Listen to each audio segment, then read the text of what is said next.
우리 옆사람 격려해 줬으면 좋겠습니다. 이번 고성선교 수고 많으셨습니다. 내가 온전해지면 평화가 찾아옵니다라는 제목으로 말씀 증거하겠습니다. 그러니까 노인과 바다라는 그 허무주의를 심도 있게 그려낸 소설, 그러니까 1954년에 노벨 문학상을 받은 그 해밍웨이의 작품입니다. 해밍웨이는 이 작품을 통해서 많은 얘기를 했지만 어떻게 보면은 그 내용이 본인 자신의 마음이었을지 모르겠습니다. 부도 따라왔고 명성도 따라왔고 성공을 했습니다. 그런데 결국 권총으로 자살을 하죠. 그가 죽기 전에 쓴 일기장을 보니까 내 마음은 필라멘트가 끊어진 전구처럼 텅 비어 있다.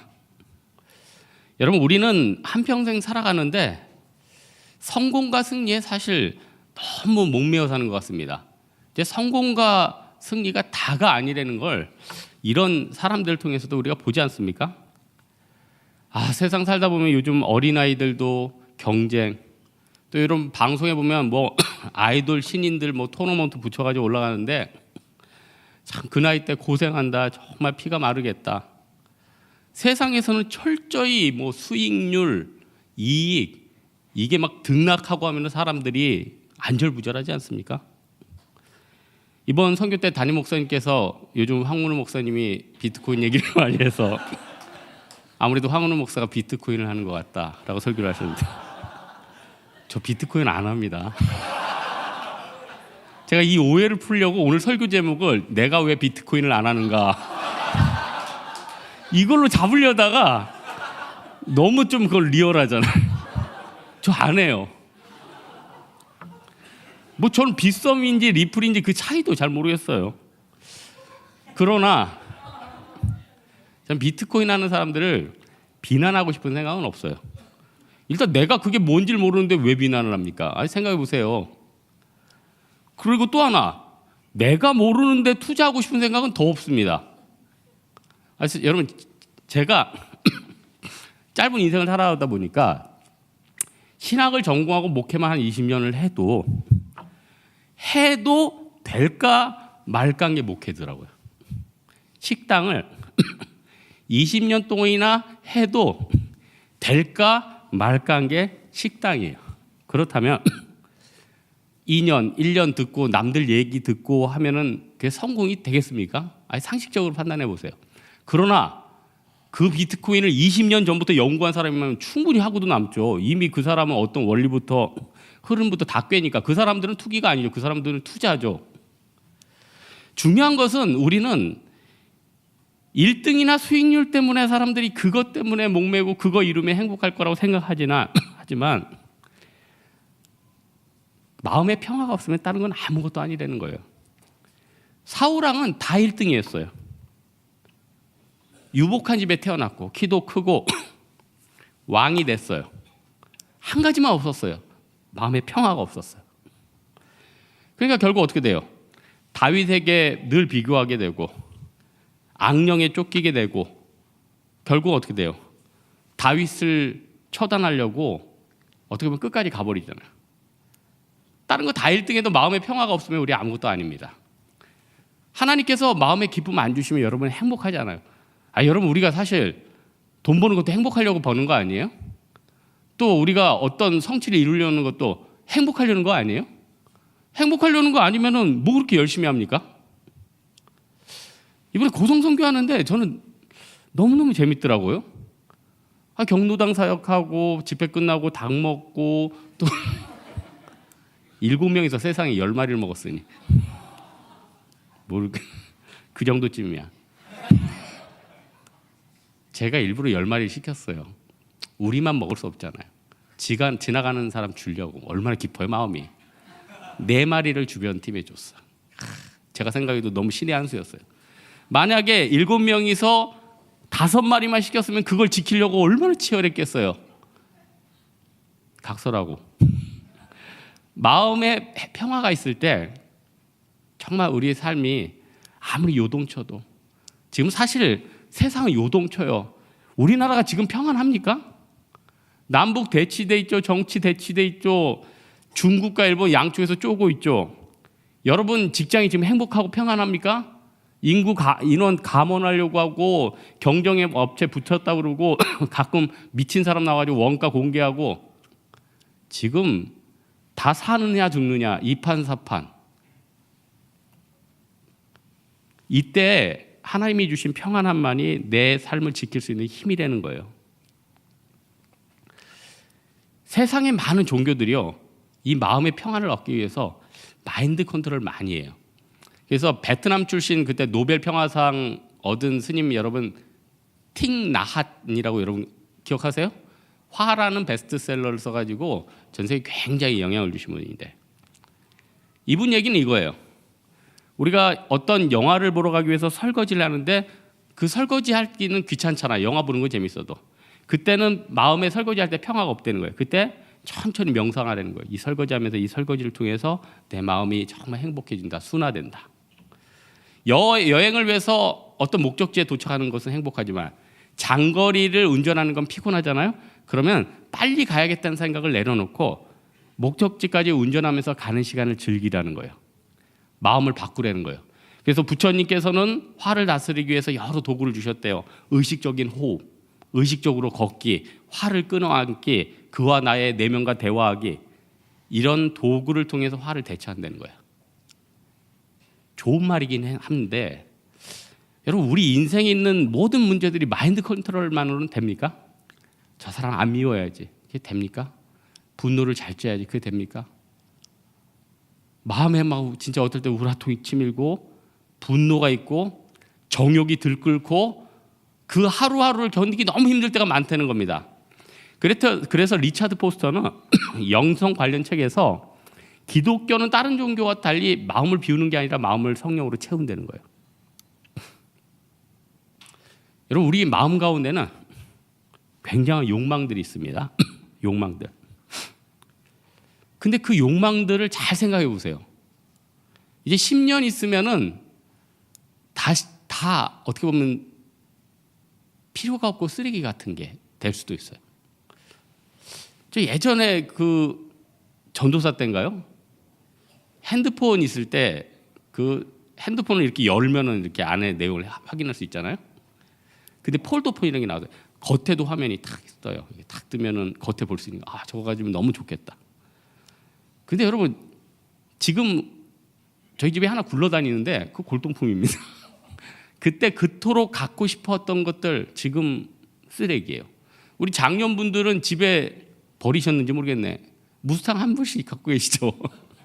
우리 장년들 무스탕 그거 하나 입으면 겨울을 따뜻하게, 아유 그거 입어보면 지금 몸이 주저앉는 느낌. 너무 무거워. 내가 이런 두꺼운 가죽 옷을 미쳤지. 에? 패딩 입다 그거 입으니까 몸이 주저앉는 것 같더라니까. 야, 이래서 어른들이 목 디스크랑 허리 디스크가 생겼구나. 지금 우리가 어떻게 보면은 이야 대단하다, 갖고 싶었다 하는 것들이 다 이런 것일 수 있는 거예요. 하나님 보좌 앞에 섰을 때는 그거 아무것도 아닌 거죠. 아무것도 아닌 거죠. 그래서 사도 바울이 뭐라고 합니까? 모든 것을 배설물로 여겼다는 거예요. 이거 마음 비운 게 아닙니다. 그리스도의 평화가 너무 크니까 그 평화와 그 행복이 너무 커서 다른 거하고는 비교가 안 됐다는 겁니다. 여러분, 혹시 지금 사업이나 학업 풍랑 가운데 계신 분 계십니까? 오늘도 주일 예배 드리는데 사업하는 분이 그래요. 목사님, 매출이 이번 달에 3분의 1이 줄었습니다. 그때 안타깝더라고요. 그때 뭐라고 하겠습니까? 봐요, 고성성교 안 가서 그렇죠. 그럴 수 없어요. 그냥 기도해 주는 거예요. 여러분, 지금 관계가 깨지고 또 마음이 어렵고 여러 가지 힘든 것들, 지난 한 달을 돌아보고 작년을 돌아보세요. 여러분 안 되고 실패하고 깨지고 이런 것들이 얼마나 많습니까? 그때 그리스도의 평강이 우리를 주관하게 해야 돼요. 그래야지 일어나요. 앞으로도 우리 인생 가운데 계속 위기가 찾아옵니다. 멘탈을 공격하는 일들이 있습니다. 일일이 일비하다 보면은 결국 내 인생에 평화는 없다는 겁니다. 그렇다면 어떻게 해야지 평화가 찾아오죠? 물론 하나님이 평화를 주는 건데 어떻게 해야지? 오늘 제목이 내가 온전해지면 평화 찾아온다. 고린도후서 13장 11절에 온전케 되라고 얘기해요. 온전케 되라는 말이 무슨 말이냐면은 하나님의 형상을 닮아가는 거예요. 여러분, 하나님의 형상이 뭡니까? 뭐 팔다리 있고 머리 있고 눈 있고 이거예요? 그게 아니죠. 하나님의 정직함, 신실하심, 여러 가지 속성들, 그 하나님의 속성 완전해요. 온전이란 말은 완전이라는 뜻입니다. 영어로 퍼펙트, 중국어로 스첸 스메이. 스첸 10개가 완벽하고 스메이 10개가 아름다워요. 완벽하다는 거예요. 온전함이란 부족함의 반대잖아요. 완전해요. 그래서 온전해진다는 거는 내가 티끌도 없이 완전한 사람이 된다 이게 아니라 하나님의 형상대로 닮아가는 거예요. 여러분, 하나님의 형상대로 닮아갈수록 너무 깨끗해서 부담스러울 것 같지 않아요? 자, 저 믿음 좋은 권사님이 있다 그러면 왠지 저 권사님 너무 영이 깨끗해서 막 예언을 한대. 막 생각만 해도 부담스러워. 야, 그 권사님한테 가서 기도 한번 받자. 생각만 해도 부담스러워. 아우, 저 목사님 너무나 신령스러운데 그분 옆에 가면 광채가 있고 그분 옆에 가면 무슨 얘기든 내 마음속을 꿰뚫는 것 같아. 부담스럽죠. 하나님의 형상대로 하나님을 닮아간다는 건요, 부담스러워지고 정죄감 있고 느끼하고 이런 게 아니라 착하고 같이 있으면 편하고 그 안에 위로가 있고 사랑이 있고 같이 있기만 해도 좋은 거예요. 너무나 좋은 거죠. 그래서 여러분, 믿음이 좋아질수록 사람이 매력이 생깁니다. 믿음 없고 자기만 생각하고 욕심이 있고 이기주의인 사람일수록 주변 사람들 떠나가요. 이걸 진짜 알아야 되는데, 제가 올해 기도 제목을 한 30가지 정도 미리 선정을 해서 매일 기도하는 게 있어요. 그 중에 하나가 뭐냐면은, 하나님, 우리 교회 선교 가는데 너무너무 재밌게 도와주세요 하고 기도를 하고 있어요. 선교 때마다 어떻게 너무너무 재밌게 했습니까? 여러분, 선교도 영적인 전투입니다. 우리 캠핑 가는 거 아니에요? 영적인 전투라고요. 어떻게 영적인 전투가 늘 재밌고, 놀러도 매달 가면은 그 힘들고 지치고 어려운데 선교를 매달 가면은 이게 얼마나 긴장되고 영적으로 지치고 힘들겠어요. 그래서 하나님 앞에 기도하는 게, 하나님, 제가 선교 가면 너무너무 재밌게 도와주세요. 기도하니까 하나님 그런 마음을 주시는 거예요. 고성 가기 전에 고성 기다리고, 일주일 있다 대만 가죠. 또 대만이 기다리고, 그 다음 달 어디 가죠? 일본 가죠. 일본이 기다리고, 그 다음 달 어디 가죠? 네팔 가요. 이러다 내가 죽겠구나. 이래서 너무 이성적으로 생각하면 안 돼요. 즐겁구나 하면서 기도하니까 하나님 즐거운 마음을 주시고, 그리고 나만 즐거우면 뭐예요? 주변 사람들한테 즐거움이 퍼져가야 될 거 아니에요? 선교지에서 다른 사람들은 다 영적으로 다운돼서 막 화장실도 못 가고 있어, 뭐 밥도 못 먹고 있어, 다 영적으로 눌려 있어. 나 혼자만 막 신나. 그럼 뭐예요? 어떻게 즐거울 수 있겠어요? 야고보서에 보면은 옆에 사람이 배고프다 하는데, 야, 배부르라, 행복하라. 이게 진짜 행복이고 진짜 위로예요? 행복 바이러스가 돼야죠. 막 행복이 퍼져나가야 되죠. 온전한 신앙이 있는 곳에는요, 그 공동체가 발전하고, 온전한 직장 상사는 직장을 행복하게 만들고, 온전한 군인은 군대도 강하게 만들고, 온전한 나라 지도자는 나라를 행복하게 만들어요. 우리가 예수를 닮아가면은 퍼펙트하게 돼요. 하나님의 형상을 닮아가요. 그러면서 남들 보기엔 별거 아닌데 그게 굉장히 기뻐지고 깊어져요. 저는 여러분, 그 교과서 내용 중에 스위스 교육학자인 페스탈로치 할아버지, 여러분 이야기 기억나십니까? 페스탈로치 모르세요? 파스텔은 아시죠? 근데 파스텔은 우유고 페스탈로치는 교육학자예요. 이분 그 교과서에 있잖아요. 놀이터에 갔는데 유리 조각이 깨져 있어요. 어린이 놀이터에. 그래서 그 유리 조각을 지나칠 수도 있지만은 손수 그걸 다 주워다가 버렸다는 거 아니에요? 저는 초등학교 때 이 이야기를 듣고 이런 생각을 했어요. 그거 당연한 거 아니야? 애들 놀고 있는데, 여러분, 애들 노는 놀이터에 유리창 깨져 있으면 여러분 이거 뭐죠? 그냥 지나갑니까? 여러분, 우리 저기 영화부 애들 막 노는데 옆에 유리창 깨지면 어이구 많이 깨졌네? 그러고 지나가요? 안 줍습니까? 저 상수동의 그 사거리에 이제 주말 보내면은 유리병들 있죠. 여러분, 그 지하철 출입구 같은데 뭐 쓰레기 놓으면은 청소하는 아저씨 말고 그 치우는 아줌마들이 따로 있더라고요. 여러분 몰랐죠? 청소하는 아저씨가 끝에만 다 주워가는지 알죠? 그 아줌마들이 그 지하철 이거 난간 이거 닦는 거 다 닦아요. 그리고 뭐 다 주워요.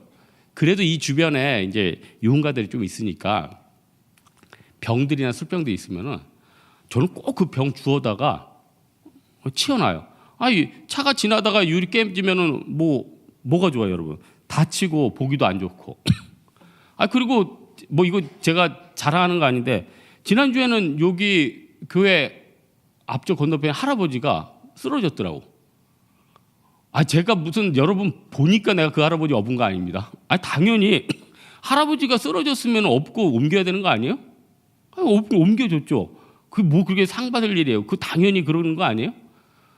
그러니까 여러분 하나님의 형상대로 닮아가면은 어떻게 하면은 내가 하나님의 형상 닮아서 살아갈까? 어떻게 하면은 다른 사람을 기쁘게 할까?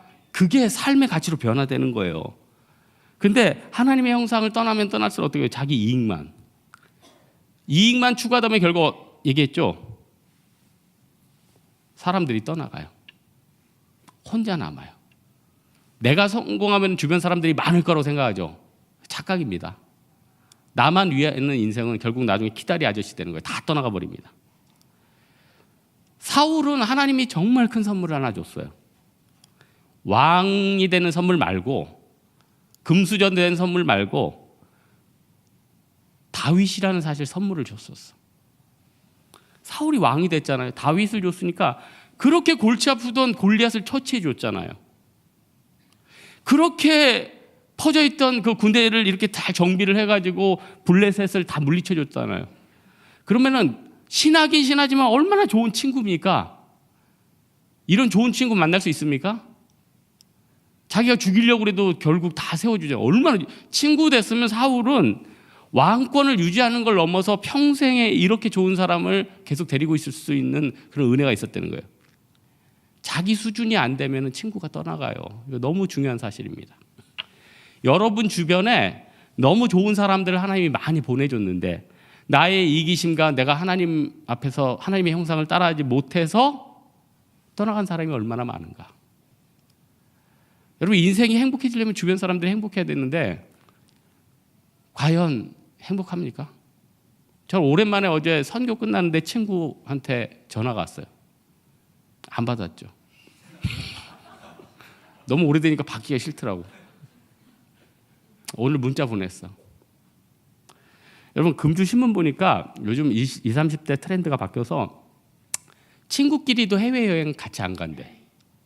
왜냐면 같은 친구도 식성도 틀리고 가는 곳도 틀리니까 스트레스 된다는 거예요. 그럼 너무 심심하니까 사진 찍어줄 사람이라도 있고 같이 밥 먹을 사람도 있어야 되니까 현지에서 뭐 트위터든 뭐에 올린다는 거예요. 오늘 뭐 여기 파리 에펠탑인데 같이 밥 먹을 사람 한번 올리면 그날 만나서 밥 먹고 쿨하게 헤어지는 거예요. 쿨하고 굉장히 나이스해 보여도 참 관계들이 어려워진 거예요.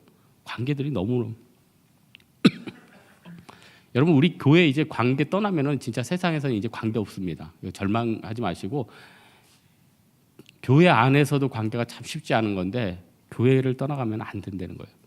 그럼 교회에서 내가 관계 잘하기 위해서 어떻게 필요해요? 온전해지려는데 마태복음 5장 48절 있죠. 하늘에 계신 너희의 아버지의 온전함과 같이 너희도 온전하라. 하나님 퍼펙트가 되는 거예요. 레위기 29장 13절 너희가 나를 찾되 온전한 마음으로 나를 찾으면 나를 만난대요. 온전한 마음으로 나를 찾으래요. 기도할 때 어떻게 해요? 간절한 마음, 완벽한 마음, 하나님 아니면 안 된다는 마음. 그러면은 내 마음에 평안이 있다는 거예요. 그럼 마지막으로 한 가지만 더. 평화의 최종 종착역은 무엇이냐는 거예요. 그건 결국 아까 말씀드렸지만 주변 사람들과 평화로우는 거죠. 여러분 주변 사람하고 편하게 하기 위해서 제일 좋은 게 뭡니까? 일단 내가 부드러워야 돼요. 여러분 딱딱한 사람 치고 관계 좋은 사람 있습니까? 여러분 딱딱한 목, 딱딱한 허리 건강에 좋습니까? 오늘 팀 모임 하는데 우리 팀에 트레이너 하는 형제 왔어요. 그 형제 저랑 잘 알죠. 그 형제 운동을 잘해요. 잔근육 전문이에요.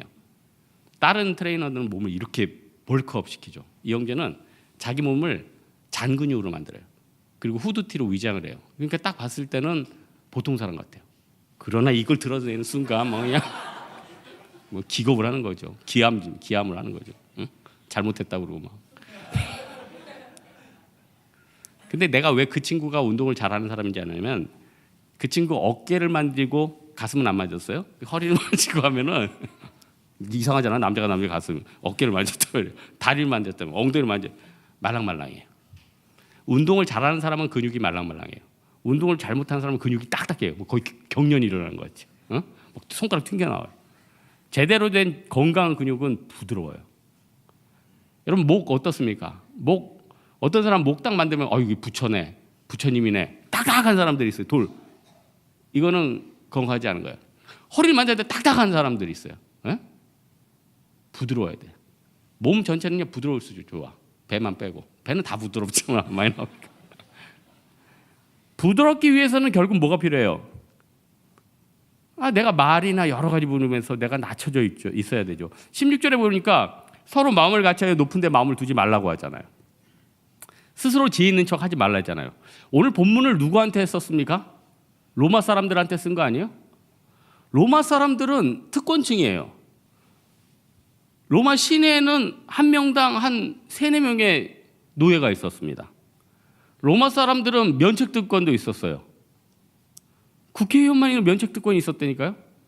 그러니까 로마 사람들은 뭐예요? 나 이런 사람이야. 뭐 그런 노래죠. 알아서 기어. 나 이런 사람이야. 근데 사도 바울은 뭐라고 합니까? 자기도 로마 사람이지만은 낮은 대로 임하라 했잖아요. 겸손하라 해요. 빌레몬서 보세요. 도망간 그 종에 대해서 오네시모한테 잘 얘기를 하잖아요. 지금 지금 권세 잡고 지금 목이 빳빳한 사람 10년 지나면 계속 그 상태일까요? 다 부러지지 않을까요? 하나님이 모세를 참 40세에 쫓아낸 거는 모세를 살려주려는 신의 한 수예요. 애굽 그 왕자 속에서 그냥 40세 넘어까지 있었다고 쳐봐요. 죽었어요. 벌써 투트모스 얘네들하고 정말 그 애굽의 그 양자 하나를 놔두겠습니까? 잘 생각해 보세요. 첩도 얼마나 많고 왕자들도 얼마나 많겠어요. 그 모세를 그냥 놔두겠냐고요. 모세는 40세 때 안 나왔으면 죽었다니까요. 하나님이 모세를 왕궁에서 쫓아내요. 그리고는 힘이 뺏기니까 어떻게 돼요? 왕들이 모세에 관심도 안 갖는 거예요. 저기 지금 양이나 치고 저기 멀리 떨어져 있는데, 그러니까 다른 애들은 다 숙청을 해도 모세는 숙청을 안 하는 거예요. 지금 20년 동안 양 치고 있는 사람 숙청해서 뭐 하겠어? 예? 그냥 놔둬버리는 거죠. 이게 신의 한 수. 근데 뒤에서 하나님 뭘 하고 있어요? 모세에게 힘을 기르고 있었어요. 내가 드러내지 않고 힘 빼면요, 오히려 힘이 생기는 겁니다. 지금 내가 막 힘쓰겠다고 해서 막 몸부림치면은 결국 더 빨리 주저앉는다는 거예요. 그래서 오늘 14절에 보니까 어떤 얘기입니까? 더 부드러워져서 너희를 핍박하는 자를 축복하고 저주하지 말라. 모세가 힘 다 빠진 다음에 이제 백성들 이끌어갑니다. 그때 모세가 구수 여인과 결혼했어요. 그러니까 이방 여인이죠. 그러니까 누이 미리암하고 형 아론이 모세를 비판해요. 출애굽에서 이렇게 이스라엘 여자도 많은데 너는 왜 하필이면은 인종차별 아닙니다. 왜 흑인 여자랑 결혼을 하냐? 그러니까 모세의 어떻게 보면 권위에 도전한 거예요. 옳고 그르고를 떠나서. 그때 하나님이 모세의 편에 대해서 변명을 해주고 미리암과 이 아론에게 문둥병이 발하게 하죠. 근데 그때 모세가 그들을 위해서 기도해 주잖아요. 그러니까 어떻게 돼요? 미리암과 아론도 모세에게 굴복을 하죠. 화평하게 되는 거예요. 모세가 그들 다 이끌고 가게 되는 거예요. 여러분, 오늘 말씀을 정리하려고 하는데 우리는 사실 온전하지 않습니다. 우린 늘 분노가 끌어올려요. 내일도 안 되는 거, 또 보기 싫은 상사를 만나야 되고, 또 힘든 한 주를 보내야 돼요. 어떻게 살아야겠습니까? 예수님께서 우리 마음에 평화를 주셔야 돼요. 그리고 내가 하나님의 형상을 담기 위해서 늘 노력해야 됩니다. 그리고 주변 사람과의 관계에 있어서 내가 웬만하면 하나님의 성령으로 말미암아 부드러워질 때 내가 모든 관계에 있어서 롱런하고 승리한다는 거예요. 이런 인생 살기를 주님의 이름으로 축원합니다. 우리 찬양 안 할까요? 내 평생 사는 동안